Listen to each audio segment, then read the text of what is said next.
As ministers review employment opportunities to identify where the Holy Spirit may be calling them next, they will submit their ministerial profile to you through the conference staff. This extensive document is more thorough than a professional resume of education, experience, and qualifications. It includes theological reflection, self-appraisal, and commentary from 3 references.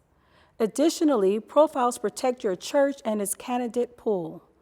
Validated profiles carry the weight of the entire United Church of Christ, that individuals have been thoroughly background checked for civil and ecclesial matters, and are valid only for a limited time before a background check must be ran again.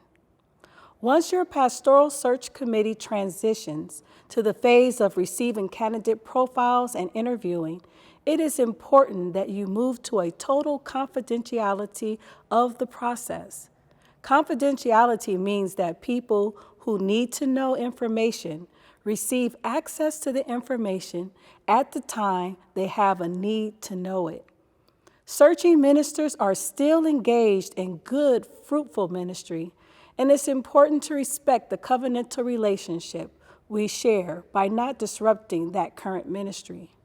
Likewise, in your own congregation, it is important to preserve the integrity of your candidate list, because you won't want to create inaccurate presumptions among the broader membership or invite congregants not on the search committee to provide input on a candidate without having the benefit of the sacred conversation that happened within the search committee itself.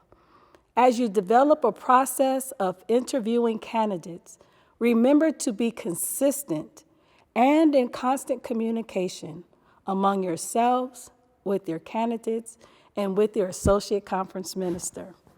Let candidates know when you have received their profiles and when they can expect to hear back from you about their candidacy.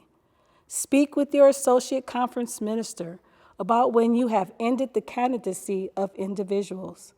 Most importantly, you need to speak with your associate conference minister when you have identified a small pool of finalists so that we can personally double-check their background and verify that they remain in good and active ministerial standing.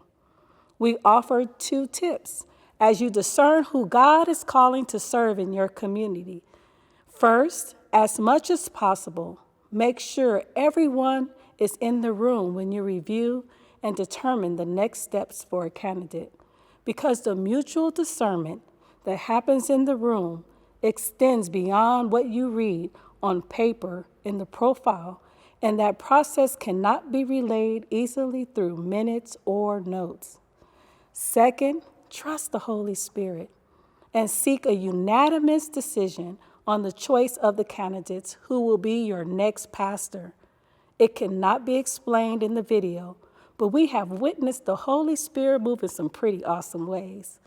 Your associate conference minister has lots of best practices and tips for reading ministerial profiles and interviewing candidates. Just ask us.